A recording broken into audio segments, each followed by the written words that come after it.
Take from New Jersey, it's the SNL Nerds, the show where two comics from New Jersey nerd out about Saturday Night Live. I'm your co-host, Darren Patterson. And I'm your co-host, John Trumbull. What'd you think of that there, buddy? That was like a Shatnerian pause at the end there. It always goes to Shatner. I don't know why with me. Come back to Saturday Night Live. that just cracked me up. Yeah, all roads lead to Shatner with me. That's really amusing. Thank you. All right. Yeah. Look at us. This podcast getting off to a rip-roaring start. Right off the rip. That tickled my funny bone, sir. Oh, all in a day's work. Yeah. So he's Darren Patterson. I'm John Trumbull. We talk about the Saturday Night Live and the sketches and the mix-em-ups and stuff. And when the show's not on, like this week, we do movies starring people from the Saturday Night Live show. Yeah, we do. That's certainly what we do. Yeah. Yeah. And so this time, because I'm away on vacation. I'm not in New Jersey right now. I'm somewhere in the wilds of upstate New York. Ooh. In the mountains. Am I on the run from the law? I'll never say. Are you stalking a psychiatrist? Oh, no. No. Well, that sounded convincing. So yeah, there you go. No follow-up questions there. Ha! Phew! Dodge that bullet. But today we're talking about the comedy What About Bob from May 17th, 1991. Ooh, directed by Frank Oz. This is our second Frank Oz film in a row. Yeah, was not planned. It was not, but it just happened that way. Yeah, we were like, hey, what if we do What About Bob? And I was like, yeah, let's do What About Bob. I don't remember if I suggested it or you suggested it, but I think I might have. Okay.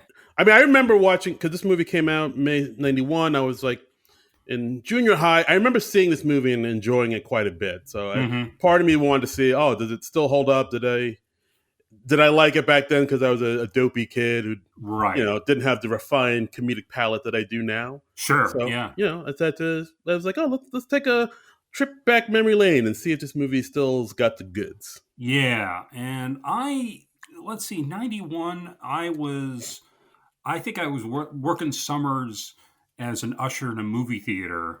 So this is probably a movie I saw a lot in like 20-minute chunks during my breaks on the theater. I just stand in the back of the theater and watch a little bit of What About Bob. So this is a very familiar movie to me.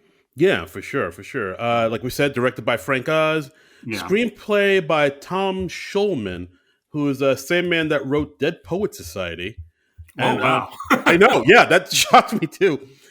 Story by Alvin Sargent and Laura Ziskin. Yeah. Had a budget of 39 mil, made 63 mil, and it was a pretty successful film. Its opening weekend did very well. I think it beat out, what did it beat out?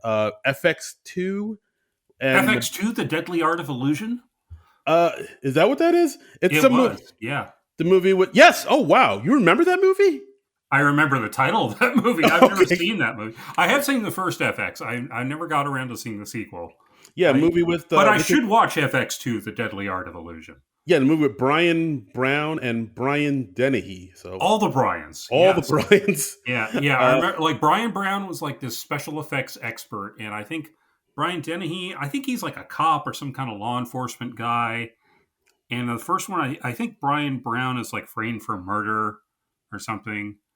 And, because he's a special effects guy, there's all sorts of trickery afoot. This is the most anyone's talked about FX2 in the law. Like, I didn't even know anything about. I consider myself a movie dork. I don't recognize this movie at all, though. So those movies are pretty forgotten now. Yeah, but part of the reason I remember it is like they reference them in Community. I remember Joel going on or Jeff Winger going on a rant about like I don't need any of this FX2 Deadly Art of Illusion BS. Wow.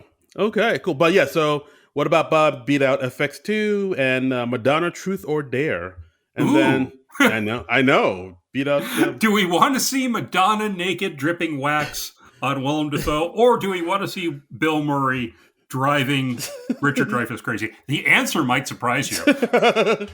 And then in the second weekend, it took a dip to second place, and it got beat up by Backdraft. But yeah, otherwise this movie did pretty well. You went deep on this. My God. Yeah, I did a lot. I went deeper than I do most of the movies. I don't know why, but I was like, oh. I found some interesting facts. So I was like, what did it do in its third week of release, Darren? Oh boy, I gotta bust up the charts. I don't. Wasn't expecting all this. But yeah, yeah. What about Bob? Interesting film. I don't know. I dug it. Well, let's get into it. Let's talk about it. Yeah. Okay. I mean, I was surprised, honestly. Like when the credits started rolling, I was like, "Holy shit!" I totally forgot that this was directed by Frank Oz. And like I said, this was not planned because we did In and Out just a week or two ago, and so I was like, "Oh, we've done 2 Frank Oz films back to back." I don't think we've ever done anything like that before. Like even sequels we haven't watched back to back. No, so, this is now a Frank Oz podcast. We're doing it. It is. Yeah. Next, Muppets Take Manhattan. Nice. oh, don't even get me started. That's a 3-hour episode right there, boy. Can I confess something? What? I have never seen all of Muppets Take Manhattan.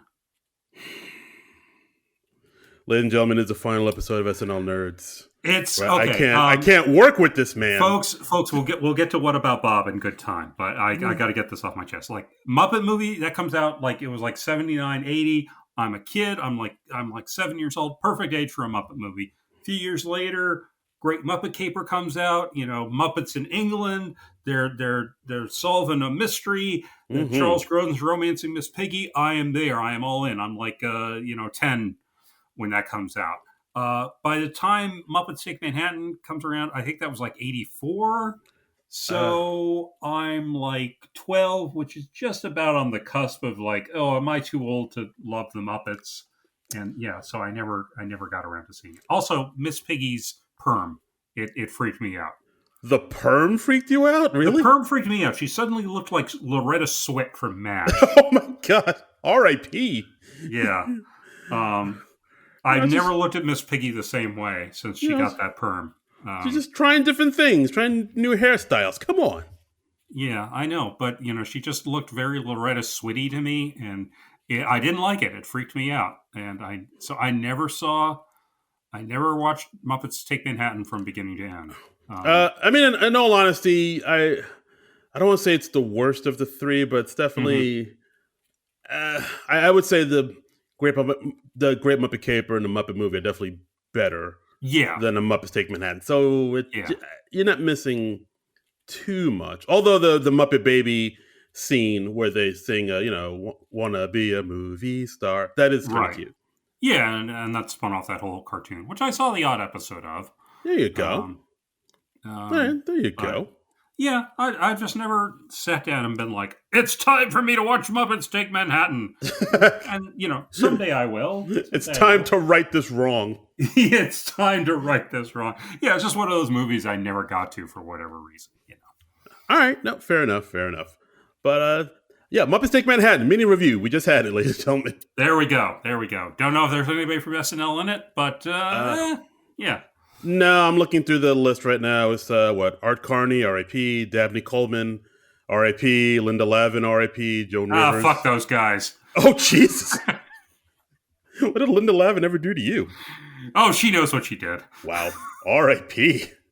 We have beef, okay? Okay. Wow. To the grave. What about Bob? Let's talk about this movie again. What about Bob? We got Bill Murray as Bob Wiley, who's like this hypochondriac patient. We got Richard Dreyfuss, great Richard Dreyfuss, as Dr. Leo Marvin, who's a psychiatrist, and he's just had a book come out called Baby Steps, and he's got a colleague who recommends this new patient to him, Bob Wiley. And he's like, well, I'll be happy to see him after I get back from my vacation in Lake Winnipesaukee in New Hampshire. Right. But that's not till after Labor Day, and it's like July 31st, so I can't possibly see him now. And yeah, he's gonna be gone all month. Yeah, must be nice. Must be nice. Must be pretty nice. month-long vacation. Wow. Must be nice. But Leo Marvin, he's having a good year. He has this new book, Baby Steps, that just came out. It's gonna Good be Morning a America is talking about mm, interviewing him while he's on vacation. yeah. It's all So happening. it's all happening. But yeah, he gets a call from Carswell, a colleague, like you said. He says he's quitting the Mm-hmm. practice and he wants to refer Bob to him. And we see Carswell like frantically packing up all his stuff. Right. And Leo says, "All right, I'll see him for a quick little interview, but then I gotta go on my month long trip." And then he agrees to it, and I think Cars will tell you, "Oh, he pays early, he comes on time," and then he says, "Okay." And as soon as they hang up, Cars was like, "Oh God, thank God I'm free." So Yeah. just a little precursor to see what Bob is all about, and we do see it a little bit um, in Bill Murray's performance, where we see like he has tons of bottles of pills everywhere, has a humidifier in his apartment. Uh-huh. He lives in New York City, but he doesn't leave his apartment very much. He works from Yeah. home. He has to touch everything with a napkin or a handkerchief because everything is dripping with germs. Which, I mean, fair point. It is New York City. Yeah, true. But even something like getting on the elevator with other people freaks him out. We see Bob going to Leo's office because he's already called like twice, and he's already made an appointment to see him that day. And Mm-hmm. the person at the front desk says, "Oh yes, he's on the 44th floor." And then he goes to the elevator, sees it's full of people, and he's like, cut to him walking up 44 flights of stairs. Right. Yeah. Kind of like they did Ghostbusters. Now that I think of it. A little bit, yeah, a Yeah. little bit. This is if you ever wanted to have a double feature of movies where Bill Murray climbs really tall buildings by Mm, taking the stairs, yes, you could do this in Ghostbusters. that's right. Back to back. The most esoteric Bill Murray double feature ever. Oh my god! Just the deepest of cuts for any true Bill Murray fan. Right, because after a while you just got to mix it up a little. Yeah, exactly. So Leo and Bob meet. Bob lays out his problems. He has. Mm-hmm. I wrote them all down. He has a fear of Oh. diseases. He has a fear of diseases and touching things. He has Mm-hmm. problems moving.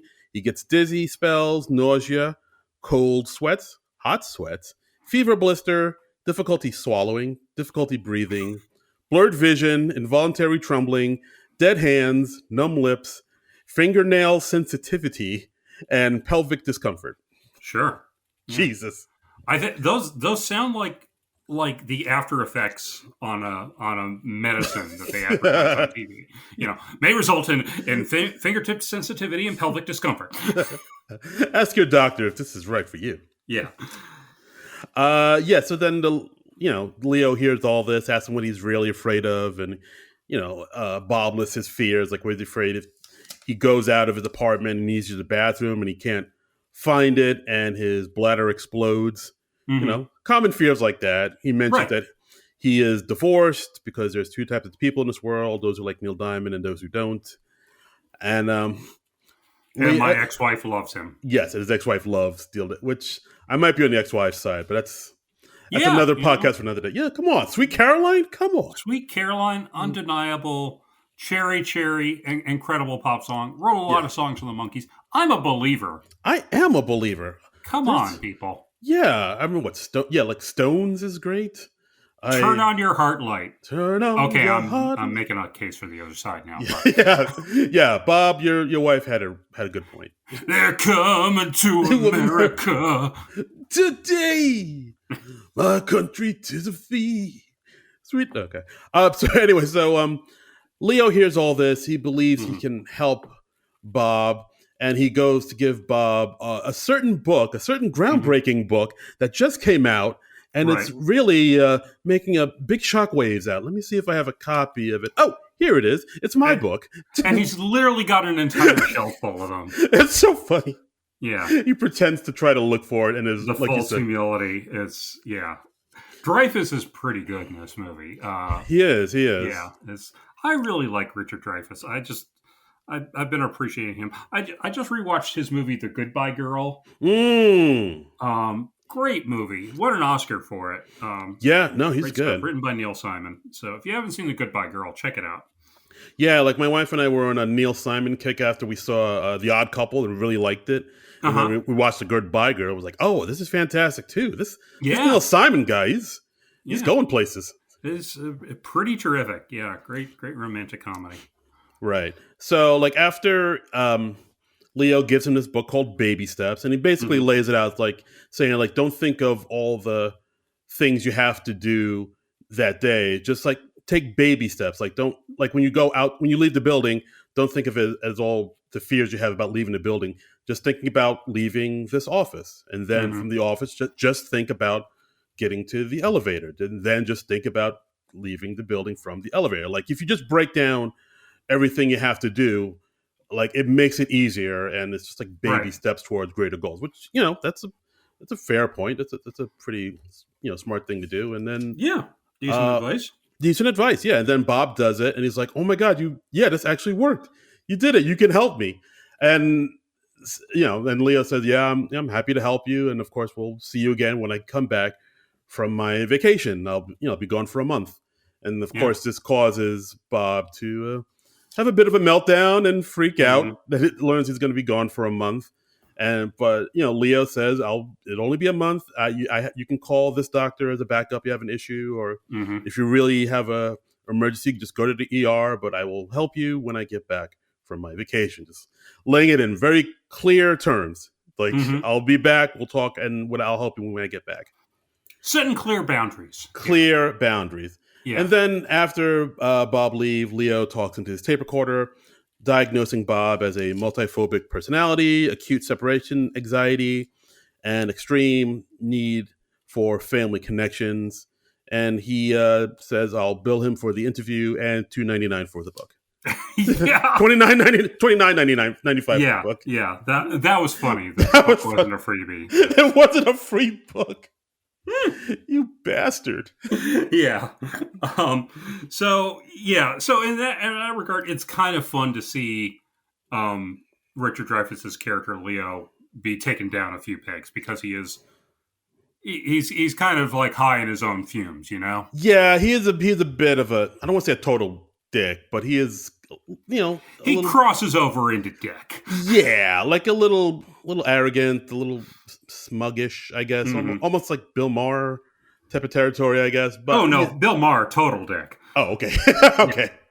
All right. He dips his toes in I mean, on a in scale of 0 to Bill Maher, he's yeah, I don't know, like not even quite to the halfway point, you know. yeah, okay, fair enough.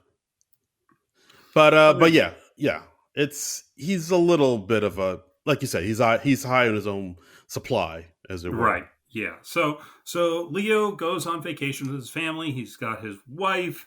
He's got his kids.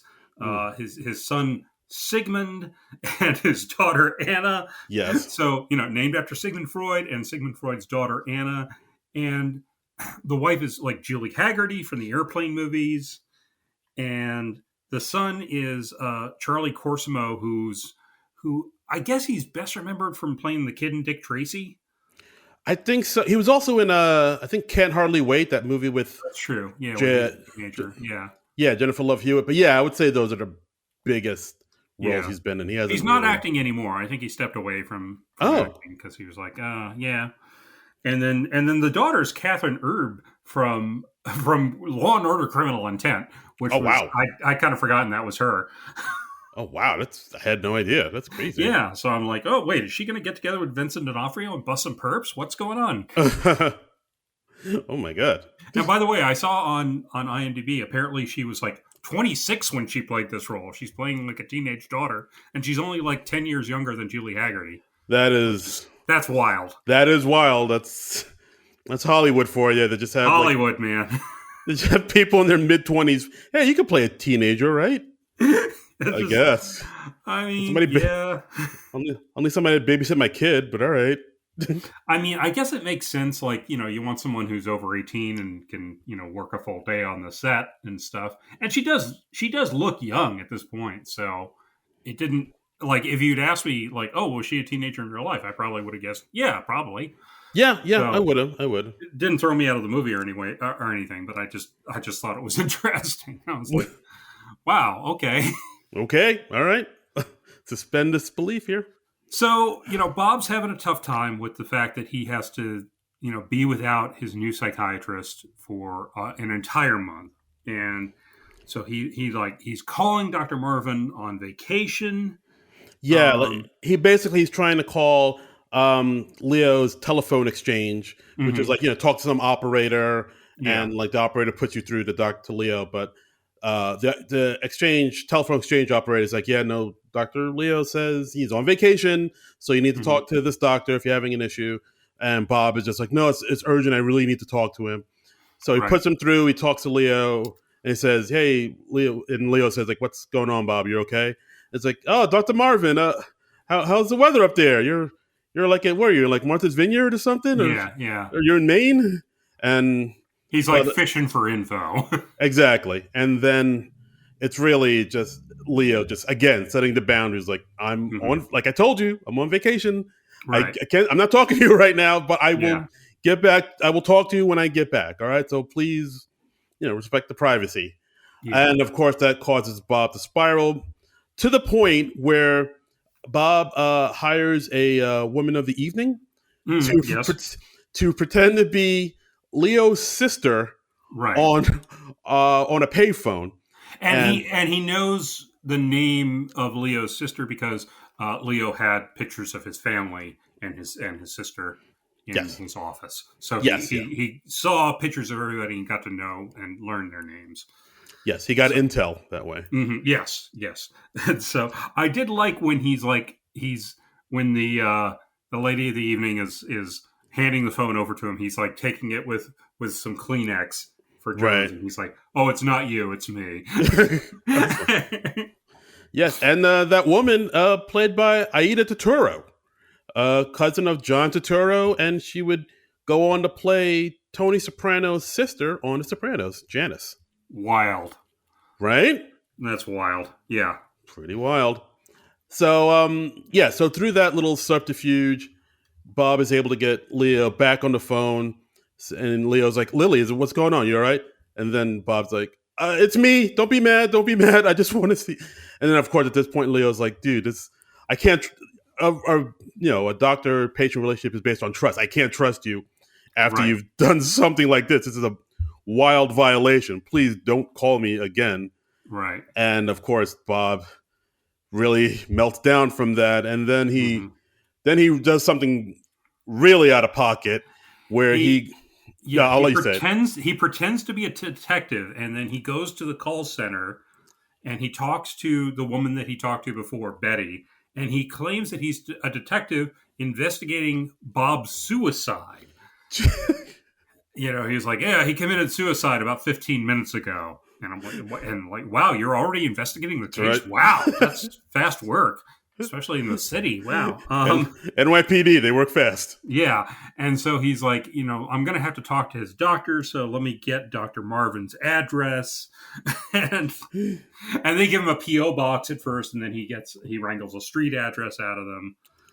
Uh, so he knows the town that they're in. They're in Lake Winnipesaukee in New Hampshire, which Right. is a nice lake town. Apparently, they actually shot it in Virginia because they were shooting it late in the year, and it was like already autumn in New Mm. Hampshire, so they had to go further north, I think.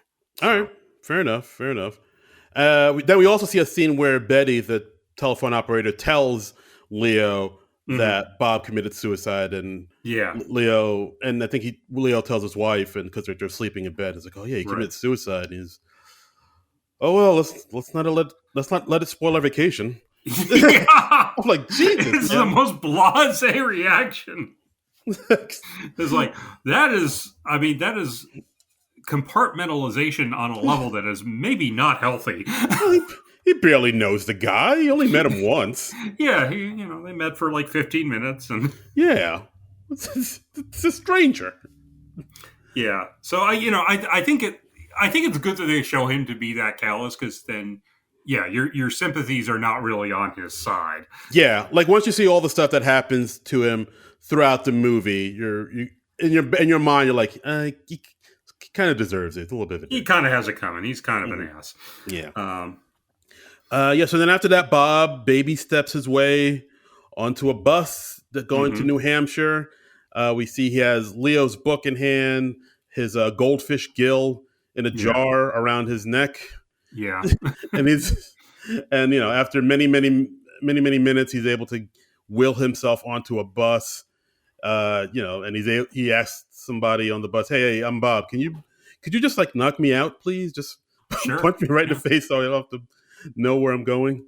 And he makes his way onto the bus. Like by the time he's in New Hampshire, everybody on the bus seems to be pretty irritated with him because he's like dry heaving a lot and they're all crowded up at the front of the bus and yeah. giving wide berth. And when he finally steps off the bus breaks into applause. Hooray! Yeah, He's gone. Yeah, so he gets off the bus. Of course, his big plan into finding Dr. Marvin is to just shout out into the streets, Dr. Leo Marvin, Dr. Marvin. yeah. Anybody know Mr. Dr. Marvin? And it just so happens because it's like this small lake town. Um, they're grocery shopping. He's grocery shopping with his family. They're getting ready for the big Good Morning America interview that's scheduled. And he just like looks over and he's like, I don't believe it. He followed me. And then he goes and confronts Bob and he's like, Bob, I thought you were dead.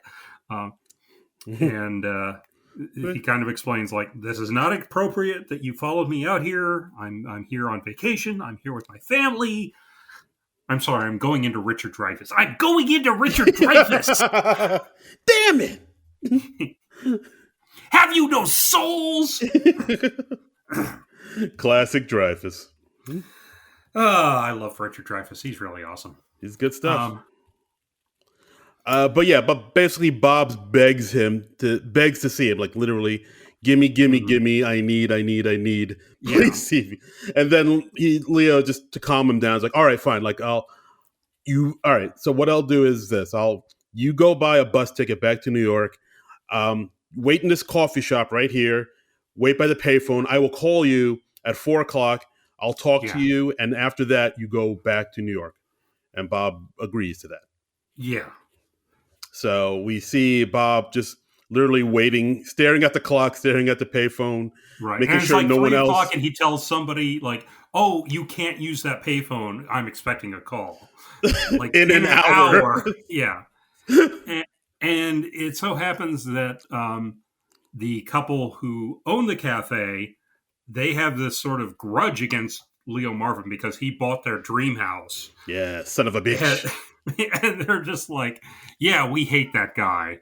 Fuck that guy. We'll give you his address. Yeah, which is wow. That is Yeah. wild. And he's like, "You will? Oh, thank you. Yeah. That's nice." So yeah, just basically out of pure spite, Bob is able to find out where Leo lives. Right. Shows up at their house. Of course, Leo is stunned. Yeah. And Bob says, "Oh yeah, the Guttermans. They showed me where you were. Gave me a ride here. Yeah. Aren't they so nice?" And of course, the lady's like, "Burn in hell, Dr. Marvin." Yeah. The wife has she's much more overt in her anger. The Yeah, husband's much more passive aggressive. But yeah, exactly. she's just like, no, fuck that guy. Yeah, like at one point she calls him Hitler. Yeah. I was like, "Damn, wow." She hold on to those grudges. Meantime, like Leo also wants to get rid of Bob, not only because he's his patient and he's overstepping boundaries, but because he's got the Good Morning America interview coming up, Yeah. and unbeknownst to Leo, his wife is planning a surprise birthday party for him in a few days for Thursday night. So Right. yeah, so there's a lot. So Leo finally decides he's like, I got to get rid of Bob. I can't have him coming around to my house. So what I'm going to do, I'm going to tell Bob I'm writing him a prescription for a vacation from his problems. Ooh. So it's like whenever you feel yourself starting to spiral, you just look down at this piece of paper and you're on a vacation from your problems. You're taking a Right. vacation until I'm back in the city. Right. Not from your job, not from your life, but from your problems. Huh? Huh? Ah. Yeah. Right. So Bob gets this prescription and he's elated, and yeah, it's like he turns like a new man almost. And Yeah. he even tells him, it's like, yeah, I knew coming up here was the right thing to do. I knew it felt right to come here. And then of course Dr. Leo says it feels right because you're here, and it feels right because you're leaving. Yeah. But And yes, then, yeah, so he goes, but even though at this point, like, Bob has met Leo's family, like his two Mhm. kids, and the family seems to like him so far. It's like, oh, he's kind of charming, he's kind of nice, and Leo's Yeah. like, no, he's a patient, don't engage with Yeah. him. And then cut to the next scene. Bob is taking a vacation. He's taking a vacation in Lake Winnipesaukee, New Hampshire. Yeah. And he comes back the next day. He's wearing a T-shirt that says "Don't hassle me, I'm local," and so he's staying with the Gutmans from the cafe. Yes, he's like, yeah. As soon as I told them what you told me, they insisted I stay with them. It's crazy. So he comes back the next day and he's like, "Hey, I'm not here as a patient. I'm just here to visit my friend." Yeah, and of course Leo is just, what is happening here? Yeah. And of course he tells his family that he's going to be here for a while. Don't engage with him. Don't talk to him. Just please don't. But of course that doesn't happen because Leo's daughter Anna is driving, to meet up with some friends to go sailing. She sees Bob running down the street. Right. He offers him a ride into town, and Mhm. then they kind of bond a little bit, talking about their problems and their issues that they He's have. like, "What's it like to be the daughter of such a brilliant psychiatrist?" And she's like, "Well, it's not great because and she's got her own problems with her dad."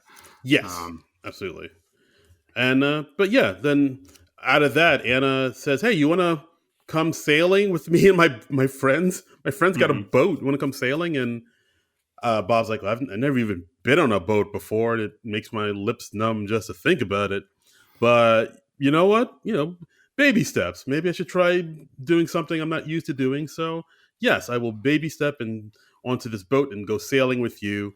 Cut to Bob wearing a life preserver Mhm. or a life vest and tied to the mast of the boat, like like like uh Yeah. like One an of the invalid. most famous shots of the movie. It starts with a close up of Bill Murray, and you think he's just standing on the boat, and he's like, "I'm sailing," and then they pull back, and he is literally tied to the mast. I am sailing. Yeah, because apparently that was the only way they could get him on the boat, and so Very true. pretty funny moment. Pretty funny moment. Nice little visual gags on this. Mhm. And then we also cut to, there's also another kind of plot where Leo is trying to teach his son Siggy to dive, to go Yeah, diving, and for some yeah. reason, His son's like 12, and he's very nervous about diving off the dock yeah, into the lake. yeah. He also like dresses in black a lot. He's very not goth, but yeah, the He's a very goth in the making, yes, Yeah. he's pre-goth. He's a goth kid on vacation. Yeah. Oh, goth kid on vacation. uh, but yeah, so he's trying to teach him to dive. Mhm. Leo, I think at one point Leo's holding Siggy by a like the By hand or his something shirt. like that, Yeah. by a shirt, and says, "I'll let go when you're ready to dive." It's like, and Ziggy's like, "Don't let go, don't let go, don't let go." And of Mhm. course, he sees Bob sailing tied to the mast. Leo's so stunned that he accidentally lets his son shirt go, and he falls right Yeah. into the river. He drops him into the water, and Yes. And of course, his son calls him a murderer. Mrs. Gutman calls him Hitler because they're in a rowboat staring Right. at everything.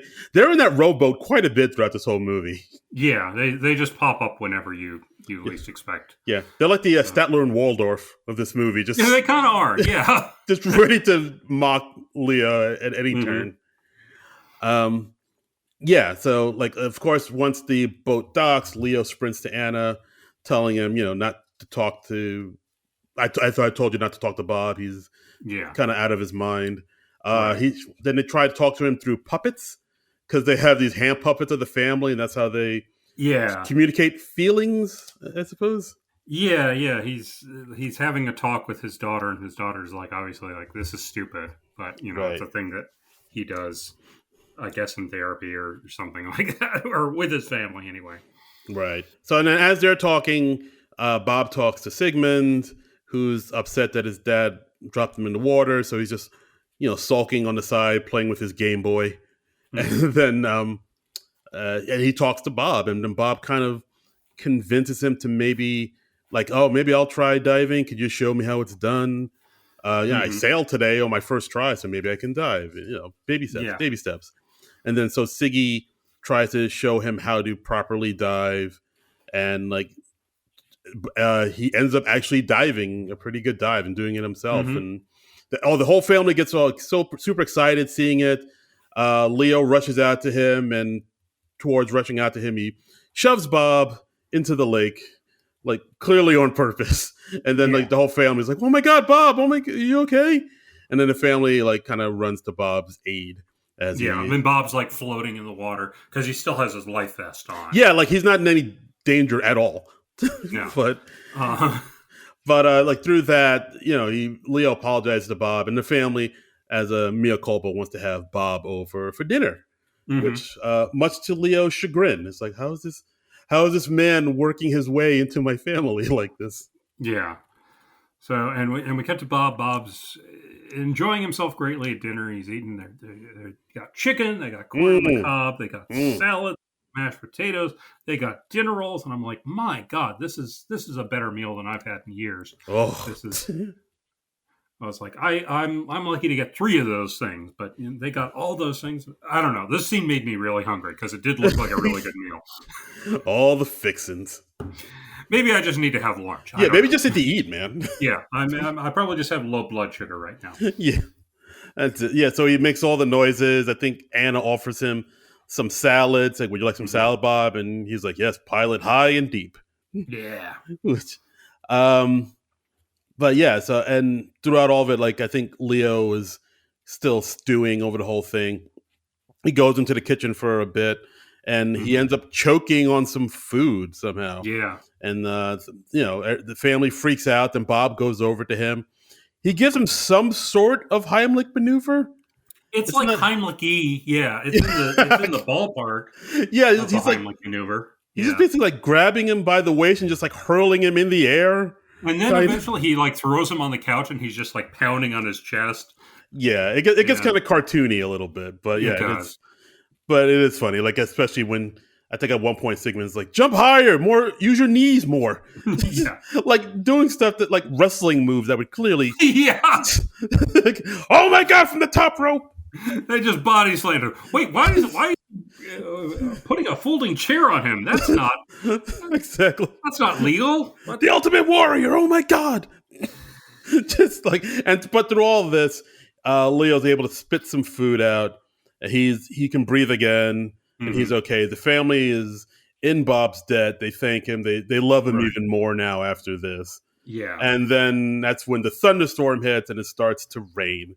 Yeah. And he Bob helps the family clean up, and Leo's like, hey, maybe Bob should get to going and start getting home because We we got got a this. big day tomorrow. I got that Yeah, interview at they're coming up at 7 a.m.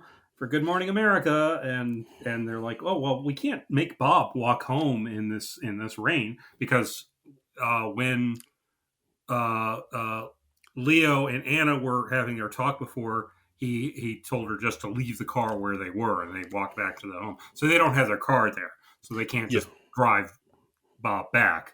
right. So, And like now it's pouring rain, and it's mhm. it's like 1 a.m, and of course it goes to the natural conclusions like of the wife being like, why don't we just have him stay the night? Yeah, And of course, there's an Leo's like, extra there's an extra bed in Siggy's room. We can loan him some of your pajamas, and and we'll get, and Leo's like, okay, but he's got to be out of here by like 6:30 because the Good Morning America is over at 7. Yeah. Yeah, which even at that point, I was kind of like, I understand that he's going to be there for the interview, isn't he? I thought I knew it, but even then, I was like, "Oh, you're gonna let him sleep in the room as your kid?" Even that, I was like, "Eh."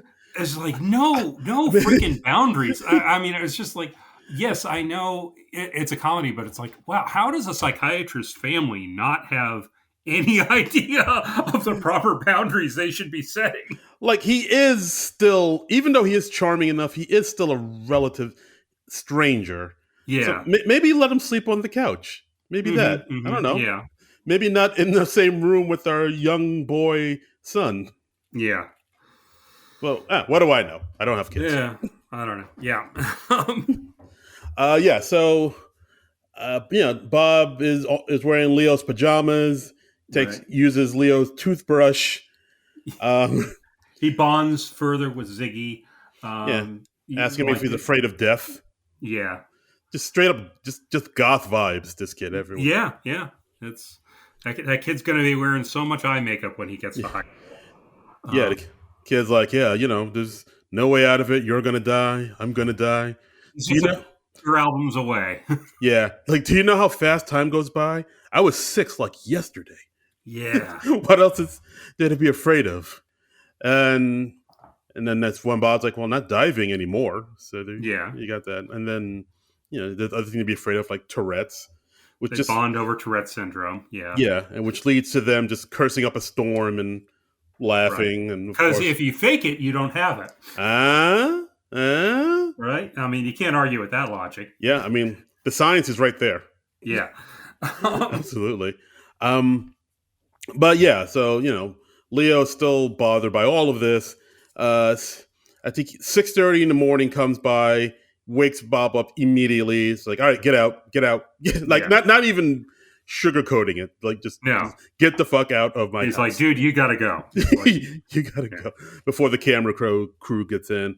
So shakes him awake, and of course, GMA is there 7 in the morning, bright and early. Mm-hmm. We see Leo's ready. He cut himself shaving because he's super nervous.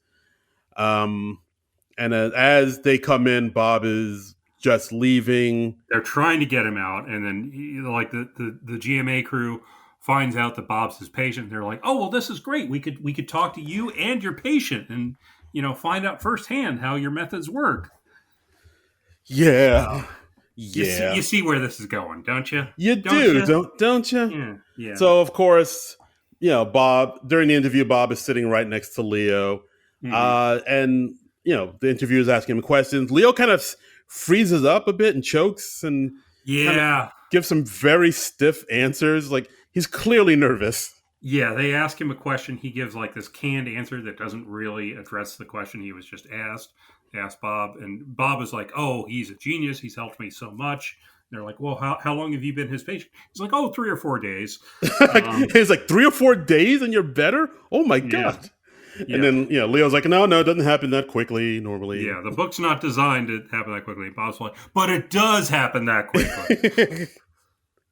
And then we just see, it's weird. It's because you do see like Bob has gotten a lot more charming and better than he was in the beginning of this movie. He's just like a lot more laid back. So it does seem like him being out of his element and with Leo is helping him. Yeah, but it's coming at the cost of Leo's sanity. Yeah, and it's just bit by bit Leo's losing his grip, and just because like nobody else can see what Leo is seeing. Yeah. Because, like, no, what are you talking about? He's a nice guy. He's sane. Yeah. And it's like, no, he's crazy. And, like, Bob brings Leo's family on camera during the interview and, is being real personable. And he basically, like, hijacks the interview away from Leo. And this was the big thing that Leo was looking forward to. This is the thing that's going to put me over the top, make me this well-respected guy. And, and Bob just snatches it away from him. Yeah, very much so. Yeah. So. So then after that, the crew leaves. They thank Bob for being such a great guest. They take a picture with Bob Yeah. and the family. Yeah. And they're like, Leo, do you want to be in the picture? And he's like sort of stiffly smiling at the door going, no, you go ahead. You go ahead. You go, you do what you got to do. Yeah. And then as the crew leaves, that's when Leo just unloads on Bob, saying like, "You ruined my life. You ruined my career. You ruined my book. Interview was a disaster. Get the hell out of my house and my life." Right. And the family's all confused. Like, what are you talking about? Bob's so nice. He saved you. You were like freezing up there, man. Yeah. And but Leo yells at Bob and he like throws him out of the house, and they're like, "What? Why'd you get rid of Bob? What's going on?" And he's like, "Oh, you think he's left? He's not gone. He's never gone." And he opens the door again, and Bill Murray's standing there, and he just goes, "Is this some radical new therapy?" And he goes, "You see." Yeah, I remember that part from the commercial back in the day, and I remember, I remember that being the thing that sold me. I was like, all right, I got to see this film. Yeah. I mean, it's brilliantly timed, and Richard Dreyfuss plays frantic so well. Just great stuff. It really does. And the family goes out to console Bob, and Bob is like, "No, it's okay. I think we can only hope to understand him. He's just so above us. We're like ropes on the Goodyear blimp." Yeah. And so, finally Leo says like, "Okay, Bob, I'm going to give you a ride back to the Gutman's house." But he's actually he drives Leo to an asylum. Yes. This little lake town has an asylum. Sure. What small town doesn't? I guess. I mean, you want a nice peaceful place for your asylum for people to recover from their mental problems. Yeah. Whatever. Sure. It's a selling point. Yeah.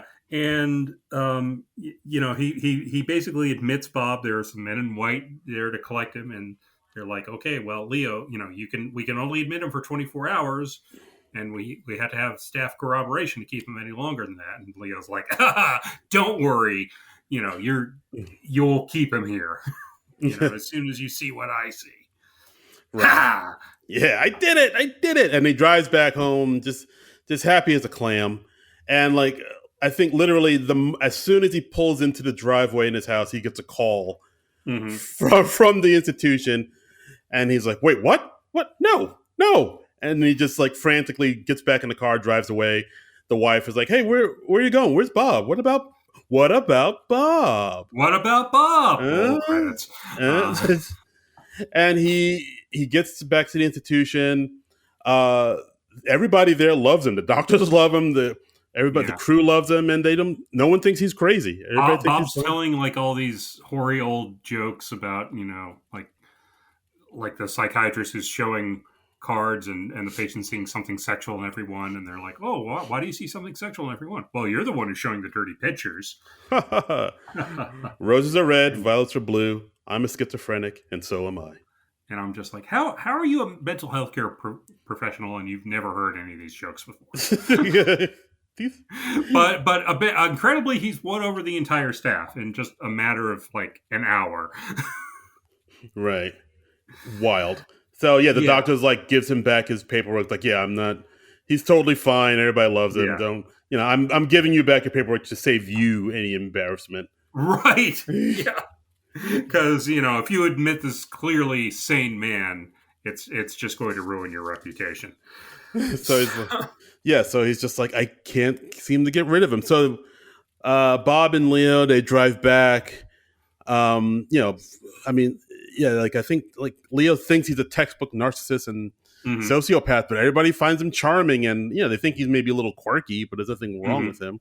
So like on the way back, Leo gets so furious that he kicks Bob out the car and just drives off, just leaves him in the middle of nowhere. And Dreyfuss, again, he plays frantic so well. He literally just goes, "Get out of your car!"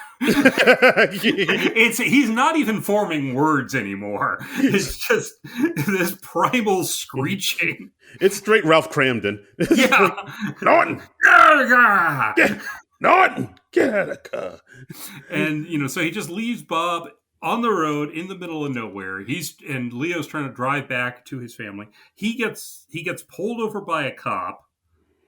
And yeah, I guess for speeding. They never say why he got pulled over. yeah, we just kind of cut back to him, and he's pulled over, and then he later has an accident. He's like changing his tire, I think. Yeah, because he when Leo gets his ticket, and he also, as he's getting his ticket, he sees some hitchhiker or some truck driver picked up Bob, and he's Bob is like passing him by in a truck, and he says, "Oh, hey, Mr. Marvin, be careful with him, officer. He's a great doctor."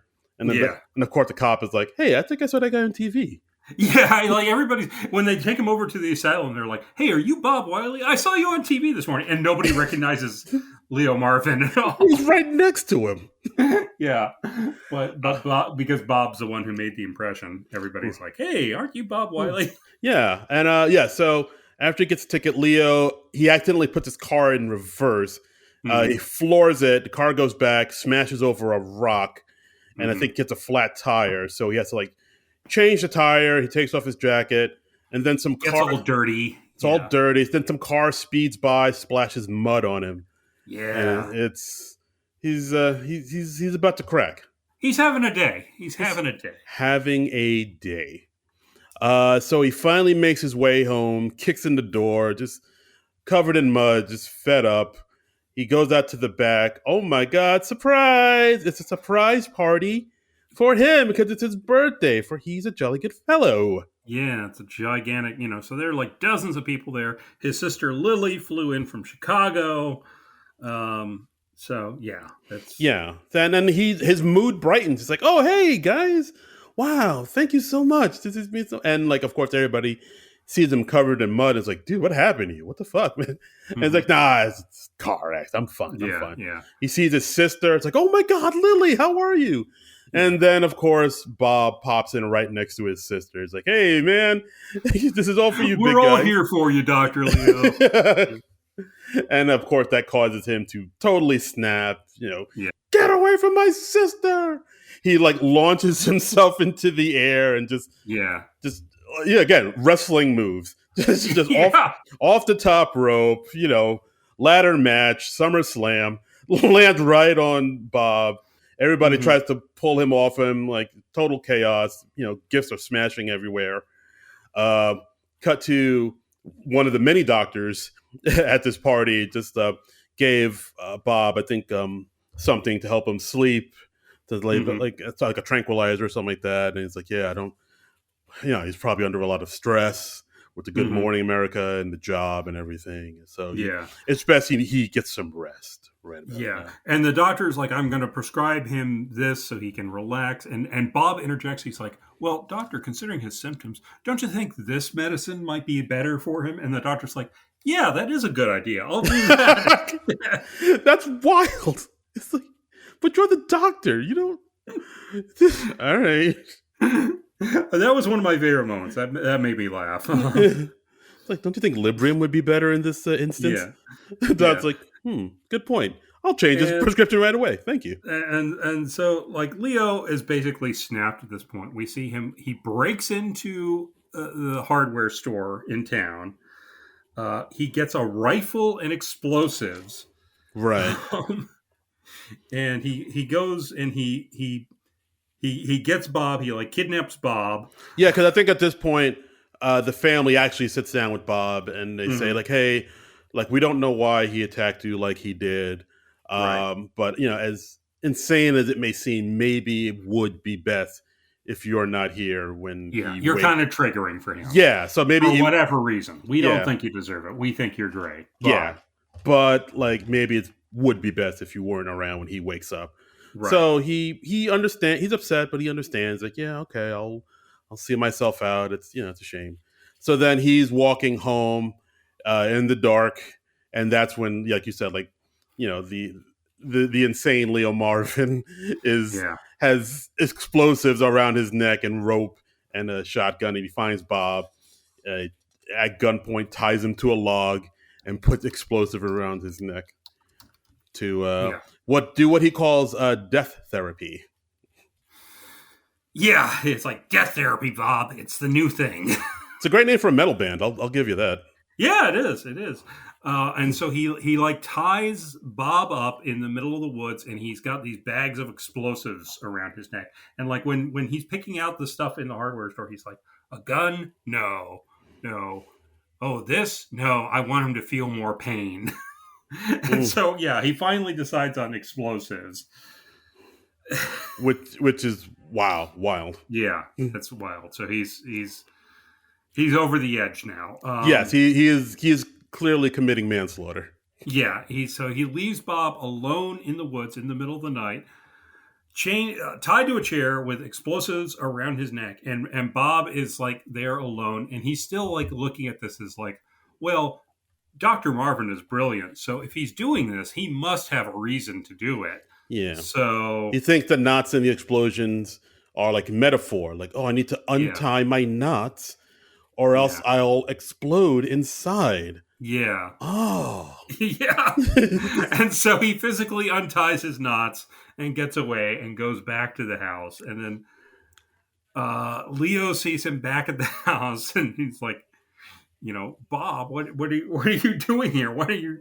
And then finally he says, like, Bob, where are the bags that I put around your neck? And Bob's like, oh, I left those in the house. And then the house blows up. He blows up their home.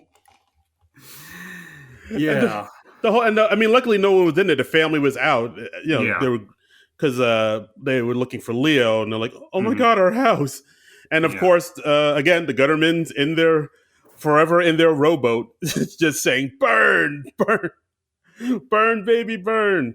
Just laughing at Leo and mocking him. And they're just like a really funny Greek chorus through this. Really are. They're the sirens of this thing. And Leo is just there staring at this thing in utter amazement and shock. And cut to him being he's in an institution, and he's just left in a catatonic state. Yeah, he's from all of this in a wheelchair, just staring dead ahead. People can't really get through to him. They're like, like his family's talking to him, but he's not responsive. Yeah, he's just like out of it. And they try to talk to him and say, yes, the house has been blown up, but it's okay. The worst is over. How much worse can it get? Yeah. Cut to Bob getting married to Lily, to Leo's sister Lily. That really did kind of come out of nowhere. It's funny though. I mean, it's really funny. It's funny, yeah. I mean, because they do show that there was like a scene where Lily was talking to Bob for a moment, where Lily was like, "Oh yeah, my brother's really happy to have a friend like you," and you can tell Bob is kind of smitten with her, but that's it. So but I think if they did any more foreshadowing than that, it would kill the gag of seeing them at the altar. Yeah, fair enough. Yeah. So I like how this really escalates at the end, and I like how it ends kind of darkly. I think it is a clever ending. I kind of wish it had got a little further in places like that. I don't know. I like the ending a lot. Yeah. Yeah, no, the ending's good. So Bob and Lily get married, and of course, the family is there. Leo's there, still in his vegetative state. Of course, and the minister gets to the part where if there's anybody who thinks there's a reason these couples should not be wed, speak now, forever hold your peace. And of course, this is a thing that causes Leo to snap out of it and shout, no. And then the whole family's like, oh my God, he spoke. And everybody's like, cheers and is happy around Leo. So he's finally snapped out of his state. And they're like, hey, we're married. And, because he said no, just a shade too late for that speak now or forever hold your peace. I don't know if that's legally binding anyway. Yeah. I don't know if like you say no at that point of a wedding, everybody's like, oh, well, I guess this isn't happening. Well, I guess it's just a party now. I've never been to a wedding where somebody did that. So I mean, fortunately, it wasn't done at my wedding. I've never been to a wedding. I wonder if there's anybody listening out there, if you have a story of you going to a wedding and somebody actually did object, I would love to hear that would be fascinating to hear. I want to hear that story. Oh my Yeah. god, that like, how do you recover from something like You that? know the thing. You know the thing. They do this in romantic comedies a lot, where it's like they're where like the guy, like the girl's getting married to the wrong guy, and then the Mm. guy like storms into the wedding. He gives a big speech about how you're the most important person in the world to me, and blah blah blah blah. You don't, you don't, you shouldn't be with him. You shouldn't be with jerky Bradley Cooper guy. You should be with me, cool hip Owen Wilson guy. And then like the two of them go off together because the bride buys whatever he's selling, and then like a lot of times they have the congregation kind of like erupt into applause, and it's like, dude, this was like the friends and family of the groom, like, Yeah. and they all just like totally shift their allegiances to the other guy. That just seems very, very rude. Yeah, for sure. I would think if anything like that did happen, it would be more like in The Graduate, where like Yeah, everybody in the church hates them both. they become an angry mob. Yeah, Yes. just pitchforks and Then Dustin Hoffman's like, batting a giant, batting him back with a giant crucifix, yes, they just run and into then barring the door with it. just get on the bus. Mrs. Yeah, Robinson plays, yeah. and then the two of them just slowly realize what they've done. They're like, oh fuck, that makes the oh, wisest plan. oh no! Oh jeez, I gotta watch The Graduate again. Yeah, It, great, I great haven't movie. I haven't seen it in a while, but like the first time I saw it, it did kind of blow my mind. I was like, oh wow, Yeah, movies can end like that. Oh shit! pretty audacious ending. Yeah. Oof! I was like, god damn. Wow. Spoilers for The Graduate, I guess. I guess I don't know. You've had 50 years to watch it, people. it's been a minute. If you weren't gonna Yeah, watch it in all the 50 years it's been out, you weren't gonna watch it yeah, anytime soon. yeah, But yeah. So at the end of this movie, we get some text saying yeah. Bob went back to school, became a psychologist, Right. wrote a huge bestseller called Death Therapy, and Leo is suing him for the rights. Ha ha. Uh, Yeah. and what about Bob? What about Bob? Yeah. Still holds up, I'd say. Still pretty damn funny. Works pretty well. I enjoyed it. It's not like one of my favorite comedies of all time, but it passes the time agreeably, I think. Yeah, So, yeah, absolutely. A little bit of trivia. As may have been known, Murray and Dreyfuss really didn't get along while filming this thing. they did not. There was some tension. There was some tension between Bill Murray and Richard Dreyfuss. Apparently, Frank Oz was in the mix too, and yeah, Yeah, according to Bill Murray interview he did in '93 Entertainment Weekly about the movie, he says it's entertaining. Everybody knows somebody like that Bob guy. Richard Dreyfuss and I didn't get along on the movie particularly, but it worked for the movie. I mean, I drove him nuts, and he encouraged me to drive him nuts. Dreyfuss said in a '09 interview with the AV Club, "How about it? Funny movie. Terribly unpleasant experience. We didn't get we didn't get along, me and Bill Murray, but I've got to give it to him. I don't like him, but he makes me laugh even now. I'm also well, jealous. Well, I'm also jealous that he's a better golfer than I am. It's a funny it's a funny movie. No one ever comes up to you and says, I identify with the patient. They always say, I have patients like that. I identify with your character. No one ever said that they're willing to identify with the other character." yeah, And yeah, Frank Oz said in a 2021 interview in Rolling Stone, I was just trying to get the best out of both of them. Richard is a very structured person, and I am not that structured. And Billy is very unstructured. So you have that opposite going also. As a matter of fact, I just wrote Richard a letter after all these years because I was looking at that movie and I realized how brilliant Richard's work was. But yes, they didn't get along. And in my perverse directorial intent, I was very pleased. Laughed. They're not supposed to get along. It's not that I was simpatico with Bill, but I leaned more towards the ideas that Bill had. But I am so grateful to Richard for his performance. yeah. And apparently, like some wild stuff went on. At one point, Bill Murray picked up the producer and co-writer Laura Ziskin and like threw her off a dock into the water and like broke her sunglasses like when he Oh, threw them across a parking lot. oh wow. And yeah, and it's nuts.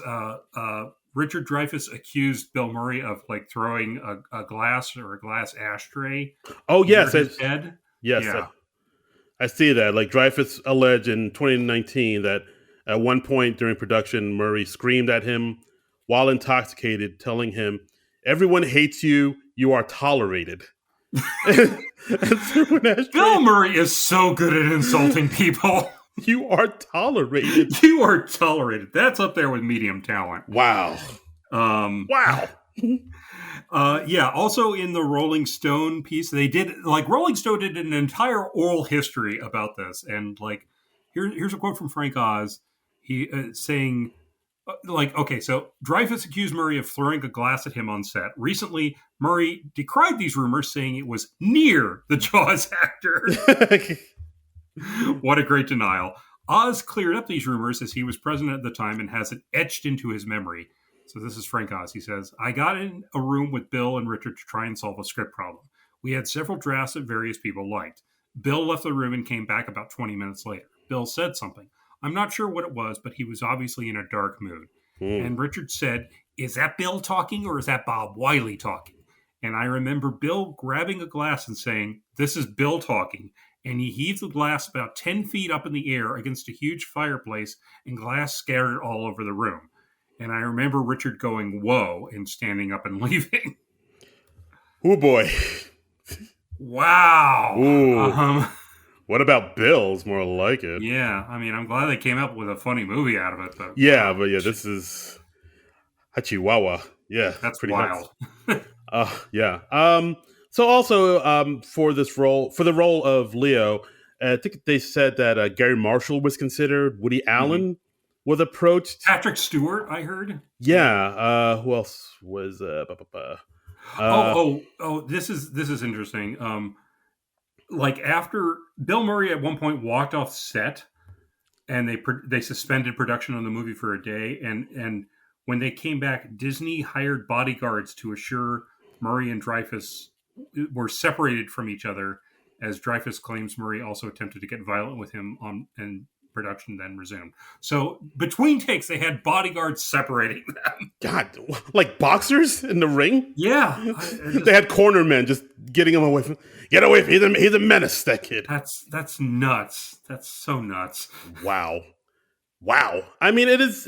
I mean, like Richard Dreyfuss is notorious for being a bit of a prickly pear, I guess. Yeah, and so can Bill Murray. Can Bill. Yeah, stories about him. Yes, Bill as well. No, he's no innocent. So yeah, I guess that's the thing when you have like two alpha males, like alpha males. I'll say. Yeah, some of you have never seen two alpha males go at it with each other, and it shows. Yep. I mean, it's podcast right here. So yeah, when you see when two alphas like that kind of butt heads, it can. Yeah, it could be pretty gnarly. Mm-hmm. Yeah. So, I guess that's why we haven't seen many more Bill Murray, Richard Dreyfuss team ups. Yes. No, What About Bob 2 is in the works, I believe. No. Anytime soon. And I think for the role of Bob Wiley, I think Robin Williams was attached early in development, but I think he had to bow out for some reason. Right, and I was hearing that Patrick Stewart was considered for Leo Marvin. So right, he was considered. Who else? Alan Arkin was considered. According to Frank Oz, Bob Newhart and Richard Benjamin were considered. So yeah, that'd be interesting to see Bob Newhart in that, because to see Bob Newhart go as nuts as Richard Dreyfuss did in this movie, that would be something to say. That would be way against type to see that, but that would be neat because it would be so unexpected with Bob Newhart. I would like to see that version. Yeah, this shows some range in the guy. Yeah, absolutely. But that's the episode. What About Bob? Still holds up. Still pretty damn funny, I'd say. Yeah, still works. Yeah. We put the word out on our Blue Sky about it. We got the response from Josh Coletta saying, I don't have much to contribute, just pile it high and deep.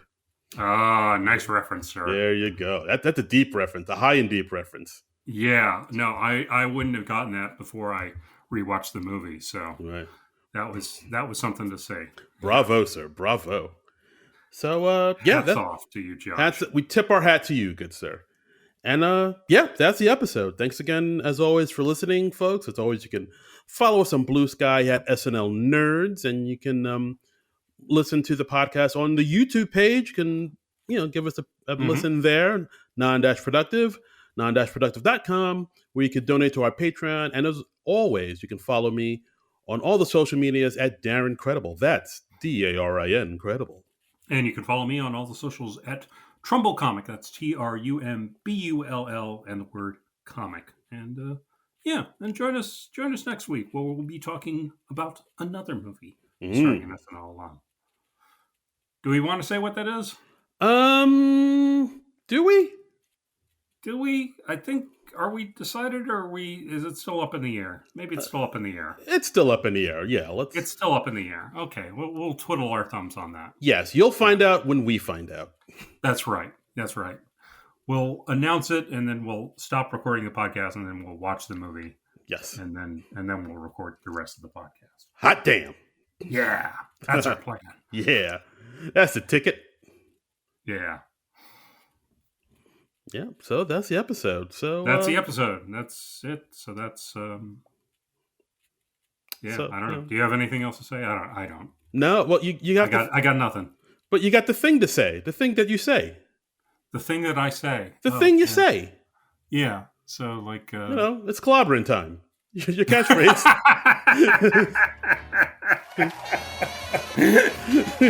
Say it. Okay.